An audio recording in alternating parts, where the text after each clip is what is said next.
All right, so that was what was committed. So I uncommitted that, and we gonna hide that. And so when we hear the committed version with no plugins on it, understand that it is processed, right? And so that was what went down with his lead, and then his lead, like his lead bus here, it's just where I just kind of did a little bit more tweaking. We had this MV2, which I like, is bringing up again some some low level information. So it's boosting the volume from the bottom up, which typically, if you overboost it from the bottom up, you're going to affect the peak level. But the idea of boosting from the bottom up is that if something is peaking at -6 and you boost it up from the bottom, it still will peak at -6. Unfortunately, because this is digital and you can over crank things, if I pull this up to, up here, it's going to heavily increase the output, which the idea of low level compression is to maintain the peak volume level, but make the quieter parts louder. So just keep that in mind, just as you hear things like low level compression. The idea behind it is to maintain your peak level while increasing the overall volume of everything else, right? So let's take a look at what this MV2 was doing. You stay on my mind when I'm at work. I dedicate my whole life, but is it worth it? When we kindle our loves, hot as a furnace. Make you my one and only, cause you deserve it, girl. Very subtle again, just kind of slowly bringing things to just where I wanted them to sit. And even after I do that, I tweak, right? Because apparently, like when I was mixing, this particular vocal is currently at -2.8 on the slider. I'm sure it was at unity gain the whole time. And then by the time I finished mixing and tweaking with stuff, I'm like, I just want to pull it down just a few dB. And that's perfectly fine, right? It's nothing wrong with that. A lot of people have their own rules and are married to certain ideologies. I don't ever touch the faders and stuff like that. I don't really give a damn like what your ideology is. I'm result driven. So if you can get to the result by processing the hell out your vocal and then you got to pull it down to -15, but it's sitting right, hey, you accomplished the mission. So here at Mix Squad, we're not going to get too caught up in like how to do it. It's just more so that you can do it. This is something you can do, and this is a path to get the job done. So the next thing I did was what I do on every single vocal at the end of the chain is my favorite EQ for boosting, which is the Mag EQ4. And we're going to take a listen at what that did. Now, let me pull this back down to -2.8. You stay on my mind when I'm at work. I dedicate my whole life, but is it worth it? When we kindle our loves, hot as a furnace. Make you my one and only, cause you deserve it, girl. I left you a message, but have you read it? I called you a couple times, you didn't get it. Our spiritual ties keep us connected. And I ain't trying to get again, subtle things. So let's go into what was done. So I had to trim it about 1.5 dB because of the boosting that I did. I actually put an air band at 5K, boosted it about 2.5 dBs. No boost at 2.5. I gave him a dB boost in the low mids at about 1 dB. Around 160, I dipped out about 1.5 dB. At 40 hertz, which we know is very low for a vocal, I boosted it. Let me tell you why I end up boosting things here. Let's play it so we can hear what it's doing. Even though it's at 40 hertz, you'll hear that it's not just boosting 40. You stay on my mind when I'm at work. I dedicate my whole life, but is it worth it? When we kindle our loves, hot as a furnace. Make you my one and only, cause you deserve. So sometimes it's just good to turn the knob, because we'll see, like some of us that are numbers driven to see, 40 hertz, that's way too low to be boosting the vocal, because you're thinking of like, if I had, let me pull up a fab filter like this right here. If I had this fab filter and we go to 40 and we look at this vocal, ain't nothing going on down here. Ain't no information to really be boosting at 40 hertz on a vocal. right? So I'm gonna delete this, but like if I boost this 40 hertz, we're thinking of it more like that. But that particular mag E is more of these type of curves. So when they say 40, you getting 40 all the way through the low mids into the 200s and 300s. When they say, you know, the shelf at 5K, it's something like that where you're getting this gradual shelf. That's why oftentimes on a singing performance, I think made for Kiana, we'll see I may have done some air up around 30K, 40K and boosted it 6 dBs because you're looking at this type of curve where here around, what's this, 8K, 10K, 10K only getting, it looks like if I, let's see, yeah, that 2 dB. Even though it's 7 dB at 30K, by the time the slope gets to 10K, it's only about a 2 dB increase. So we just have to get acclimated with the type of EQs we're using, the type of cues that they have. Oftentimes, I'll take something like this fab filter, put it after, right? Hold shift, at least on Pro Tools, to keep that up, and then bring up the other EQ whenever it decides to show itself.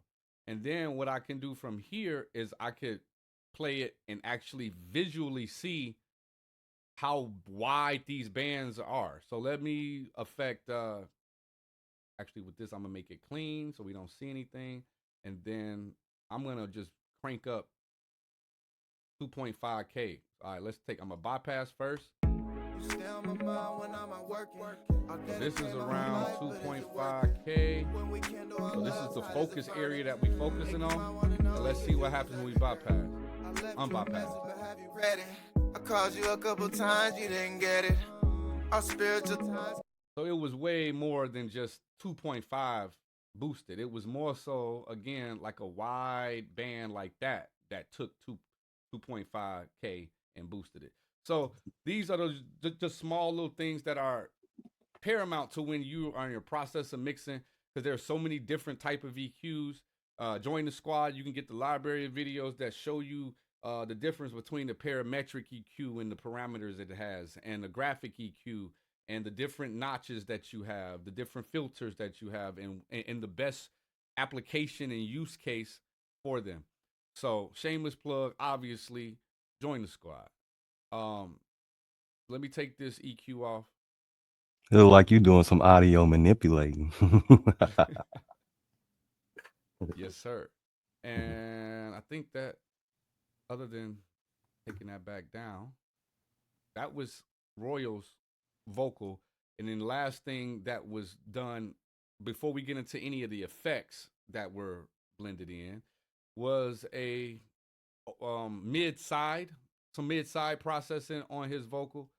And that's because that's, you know, his lead is straight up the middle. But there are some things panned throughout some of these vocals that I have here. And because they're panned, that and then they're routed to a stereo bus, that creates having mid information and side channel information. And so here, that's a good area on his bus. Why can't I grab it? There we go.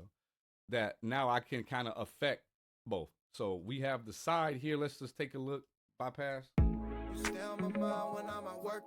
I'll dedicate my whole life, but is it worth it? When we kindle our loves, hot as a furnace. Make you my one and only, cause you deserve it, girl. So not a whole lot going on. I took this. If we take a listen, I might mute the beat so we could really hear what the side is doing here.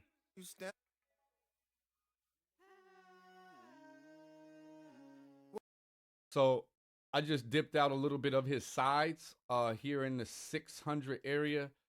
For me, the only thing I can just think back and guess is that I know that I wanted to kind of get a little bit more, not clarity, because clarity and presence comes a lot higher in the frequency span. But sometimes you can get addition by subtraction. And so by reducing some of the side signal in the low mids, it would actually give him a little bit more clarity in that region. Because because I didn't want clarity in the traditional sense of 5K, 4K, and above. I wanted mid clarity. I wanted his mids to be a little bit more clear, and I felt like just taking some of the sides out in that region would just help, achieve that. And then here, it doesn't look like I did anything else. The mids were dynamically being ducked if they went over a certain threshold. So it looks like here at around 10K, if the vocals exceeded 20 decibels or negative 20 decibels, then it would do similar to what a de-esser would do. But it didn't look like that happened too often. Let's see. You stay on my mind when I'm out working. I'll dedicate my whole life, but is it worth it? When we kindle our But if I do move it further down, make you my one and only, you'll see it triggers. I left you a message, but have you read it? I called you a couple times, you didn't get. So sometimes things are set as a safety to where this is the threshold that I'm comfortable with that region getting. If it ever exceeds this, clamp down on it. It looks like it wasn't necessary, which is great, but sometimes it's just provisional. A lot of my de-essers toward the end are not meant to de-ess anything. They're meant to catch something if there is a transient that goes astray or a peak that I didn't already capture and reduce, then it's there as a safety net to catch. So we done move kind of through his, like the very beginning process of just getting his vocals to kind of just be processed. And then we would move to, like, these I kept off and I just applied them here. The only thing that he had differently on this vocal was some auto-tune. Let's see what was going with this, folks. So those are look like ad-libs. Let's check them out.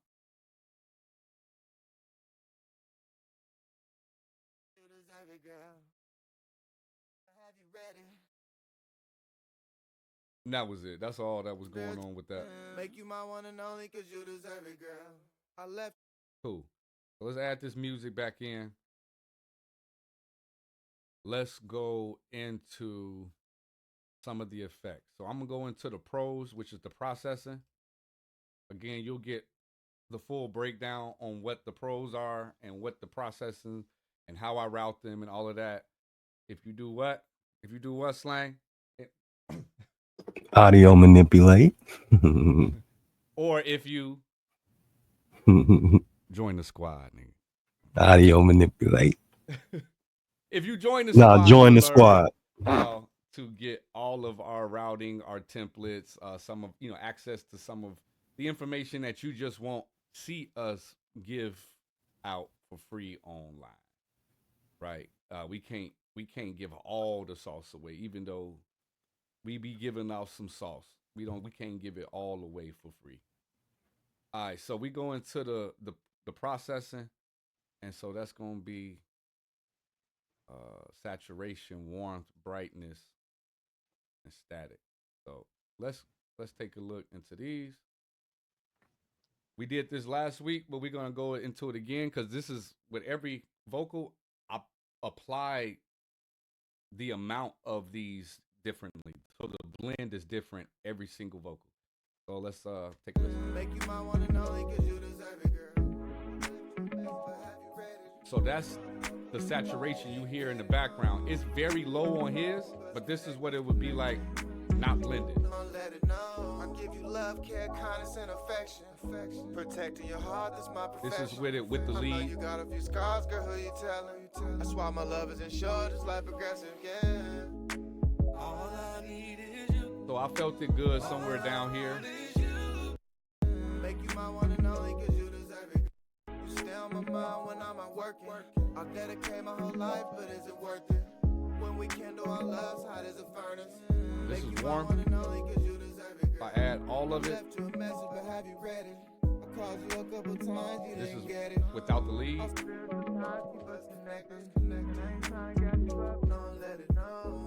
me cut off his stabs and ad libs. So that's what you would get with my warmth. And again, we're doing that filter to just really get all of the frequencies that we would associate with warmth,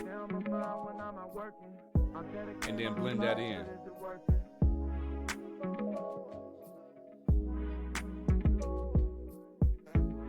left you a message, but have you read it? I called you a couple times, you didn't get it.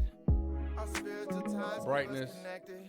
And I ain't trying to gas you up, no, let it know. I give you love, care, kindness, and affection. Protecting your heart, that's my profession. I know you got a few scars, girl, who you tell? By yourself. So on his, I did add some formant adjustment, looked like about 2 semitones on his brightness, and then just gave it some fresh air. As you see, the EQ is like definitely focused on the highs. And again, by yourself.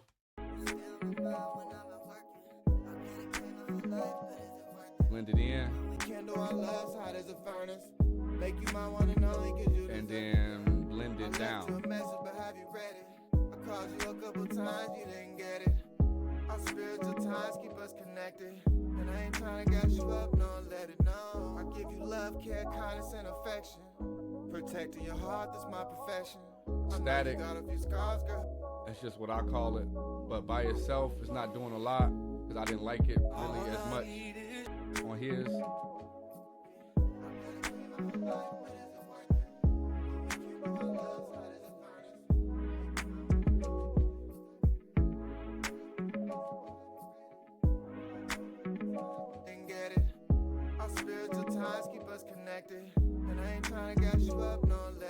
All right, and so that was the processing that I had already created as processing for my vocals. So mind you, I'm in here, I make the track, I make the hook, I start processing.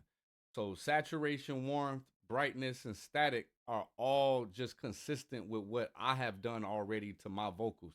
And so when I go in here and I'm adding his vocals, I'm trying to see what stuff is working, what's fitting from what I've already created for my vocal stack. And for those things that either wasn't like static, I felt like it was just like not necessary for him and his lead to have the different pitch voices and stuff like that. So it was buried really far. I may even mute it altogether because at the end of the day, you can barely tell it's in there. But that wasn't intended necessarily for him. It was something that was already on my chain. And at this point, when I get the session, I'm trying to find things to help glue.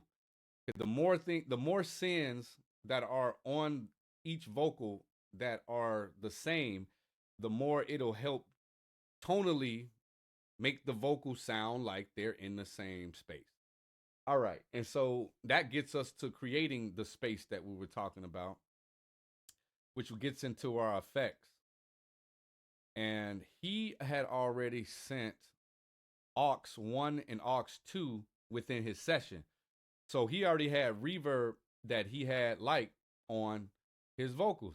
And so I just incorporated it into the effects that I already had set up for the session. Right. And I believe aux 1, I can change it right now. It shows up as reverb 1 and reverb 2. Cool. So let's go into reverb 1 and reverb 2 and see what they doing.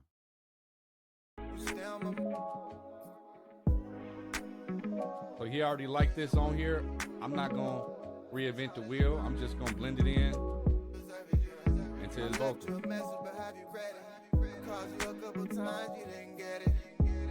Same with number 2.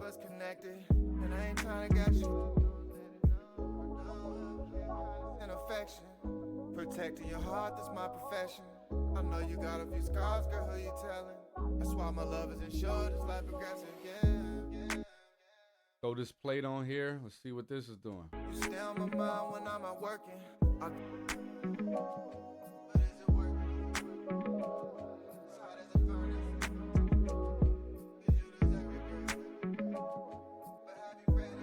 Couple times you didn't get it. Our spiritual ties keep us connected. And I ain't trying to gas you up, no, let it know. I give you love, care. And so this is the room reverb that everybody got. You stay on my mind when I'm out working. I dedicate my whole.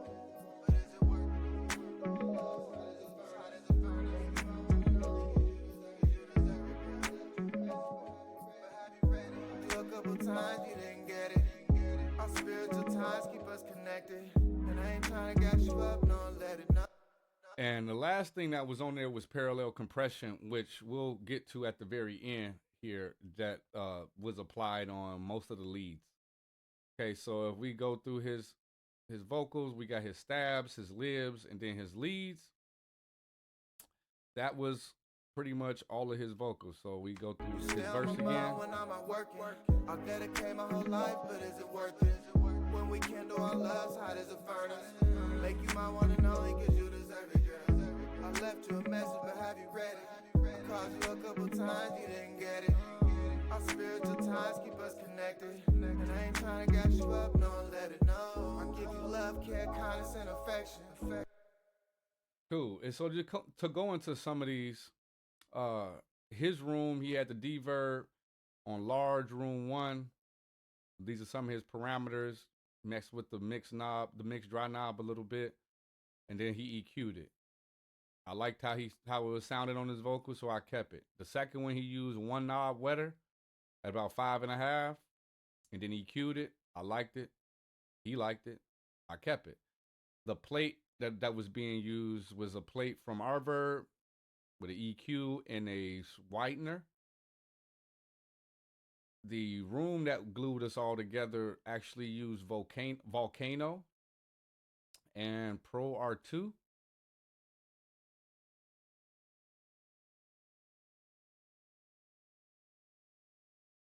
And I don't even know we didn't use doubler on his, and we didn't have no time-based effects scenes on his either. And then the effects bus overall, I just put a little saturation, blended in 50% in. So that was Royal's vocals. I think it's a good time to just take a break and kind of just chop it up with the squad real quick. Let me stop sharing the screen for a hot second. And just kind of discuss with the panel just kind of anything comes to mind or anything at all, thoughts, just that process, anything that I mentioned you have a question on or just wanted to just kind of share with people. I wanted to see what did you go to hear the reverb like you heard it, like when you muted the vocals. Yeah. For somebody that don't know, what did you show that again? Got you. You might have to pull up your screen again. No, I will. Once we get through with this little break, first thing I'm gonna do. Remember, take a break so you could come back with fresh ears. Because it's been about an hour, right? So, like, yes, indeed. Sometimes now, granted, I ain't mixing. Like, I'm kind of doing a breakdown of a mix, so it's not like I really, but digging into it. I was just tired. No. All right. Even with you going back through the mix, it still will give you fatigue. Right. Mm-hmm. Right. But yeah, so I'll definitely make sure I show how we can hear our effects soloed out without, getting it to where you hear everything else too, where you can just solo out your effects, because that's good and bad, right? Because yes, it's good to be able to know how to do it. It's bad if you go around mixing, soloing everything. Mm-hmm. Right. You do want to mix with context. Correct. That is definitely we teach the core 5, which is equalization, compression, saturation / distortion, panning, and gain or volume. With those core things within mixing, it literally captures everything that mixing is. There's nothing you can do that is outside of those 5 core things when it comes to mixing. And sometimes they bleed into each other. Like, if you you have a lot of saturation or distorted. if you dip out 250 hertz out of a vocal and you lower it by 6 dB, yes, that's an EQ move, but it's still a volume move. You know, make your So, vocal sound thin too. right. But in essence, even if I just boost or cut, no matter what I'm doing in the EQ, it's still relative to the volume. So volume kind of goes into all of them. EQ factors into most of the other things. Mhm. So all of them kind of, if you learn, because I was just like really thinking about this for our videos that we have in our portal, and I was saying, if you have 5 core things that we just named, and then you can chain them together in 5 ways. So, if we go back to your Pro Tools and you look at your track, you can put EQ, then you can put compression, then you could put panning, whatever order. So those are another 5 options on how to use them. So you got 5 times 5, which is 25 different variety of things you could do. And then just mixing them with each other. Do I want to EQ and compress? Do I want to saturate and compress? Do I want to pan and EQ? So that's 5 times 5 times 5. And so whatever 5 to the 3rd power is, because I really don't know off the top of my head, that's the amount of possibilities you have with each individual piece of audio. You have thousands of possibilities of things you could do to it. It's just all about Mhm. how you string your combos together. I look at it, I'm a nerd to some degree. I like to play a little MK.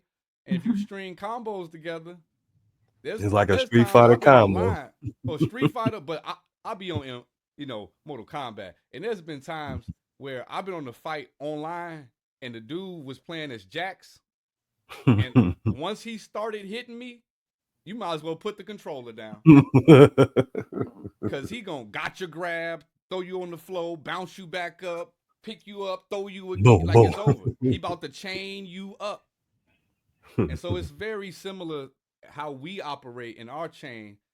How you connect things together from one uh 4 or 5 principle to the next will ultimately lead to having this wonderfully professionally polished sounding mix, if you really just understand and learn those core 5.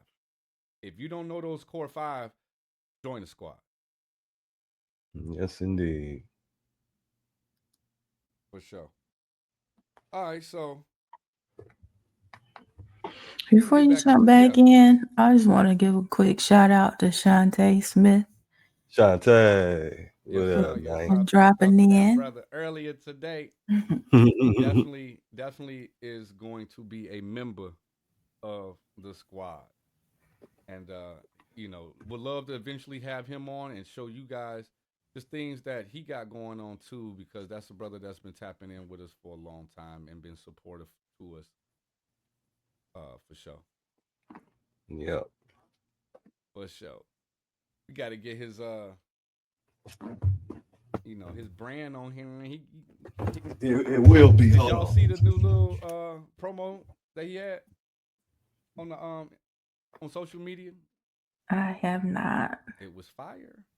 I believe it. Made me want to get some, for sure. But so yeah, we gonna tap back in real quick to this mix, and then I'm gonna show the thing that Slang was asking about, just in case those out there who don't know how we were able to hear the effects without that vocal. And so we go back to Royal, and so say it's the Reverb 1 for Pro Tools specific. So hopefully as we grow, we're gonna have more experts and other DAWs be able to give you more of an insight on how to do what we're saying in a different system. But this is the system that we know. And so in Pro Tools, if you select the pre-fader, which really just means, so I use it, I'll tell you how I use it, but also what it's for. The pre-fader mode is so whatever you do up here, and So whatever you do up here and whatever that signal is that comes out that last plug-in. So let's say it comes out at -3. That is the peak level that comes out of that last plug-in. By having it to pre-fader mode, the signal that goes into reverb number 1 is going to be at that peak level from that last plug-in, no matter what I do with this fader. This fader could be turned all the way off, but the reverb send is still gonna get the full amount of signal coming from the last plugin. So by doing that, I'm able to solo out his vocal by pressing mute, and that signal still goes to reverb 1, which allows us to now hear only what the reverb is doing. So let's take a listen one more time.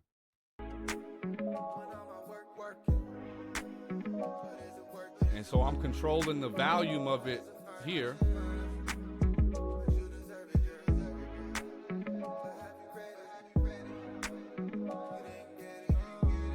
But that is the pre-fader mode, and that's how I'm able to be, no matter what vocal it is or what it is, I'll put it in pre-fader mode just to be able to mute the lead, just so we could hear what that effect is doing.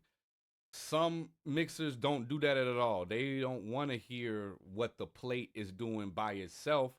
They just want to hear what it's doing with the vocal. For me, by teaching, because I'm a teacher at core, I want to show you it all. I want to show you all the different things that you can do, because there are use cases for soloing something out. It's useful, but not too much. It's very useful in regards to, once you have identified that when I play everything together, I notice there's something that I don't like. To be able to go in and find and surgically get that out of the plate or out of the room or out of the reverb, whatever it is good to be able to do. But that's only after you have identified it's an issue when everything's playing. The problem is that engineers will make decisions in solo. And solo, you're supposed to be going to the thing that you're trying to isolate and remove it. You've already identified that there's a problem. So that's, something to keep in mind. If you use a lot of solo to make mixing decisions, please stop. Because it's probably tearing up just the overall sound of your mix. I've been a victim. A lot of us, I'm sure, who do, who mix here at the squad have been a victim of soloing things out, thinking that, oh yeah, I'm about to get this particular frequency notched out, and next thing you know, things sounding artificial. Right. Or it'll sound good if you soloing it and you don't hear the music, and then when you play the music back, you sound terrible. Right. Yes, we have done that before. This mixing thing is trial and error. You know what I mean? There's nothing like time on task. But it's almost like, when you get into coaching, because I, coach my kids and stuff like that. It's one thing to practice hard, right? My kids practice hard. Right. They ain't practicing efficiently. They just running scrimmages all day. They running hard. They not working on no drills. They not working on dribbling. They not working on their free throws. So you could have the time on task, like we saying, hey, get the time on task. But if you don't have a coach who's helping you put that time into something that's going to benefit you and actually develop a skill, then you just out there running scrimmages. Right. That's why we keep talking about joining the squad, because then you can get a group of coaches that could get a game plan together for you. Say, okay, you got 10 hours a week to mix. these are the things that I want you to do when you mix. Focus on XYZ, and then you actually start to see progress and increase. Because the truth be told, I've been around engineers who I've known since I've started mixing, and they still exactly where they were 5 years ago. Because when they mix a lot, but when they mix, they go in just doing their own thing, running a V, you know, first to 21. There's no game plan on what I actually need to focus on to become a better mixer. And ultimately, now you just practicing for no reason. So you got to combine the two. Time on task, but that time should be put on the task by having a game plan on what it is that you actually need to be trying to hear for, listen to,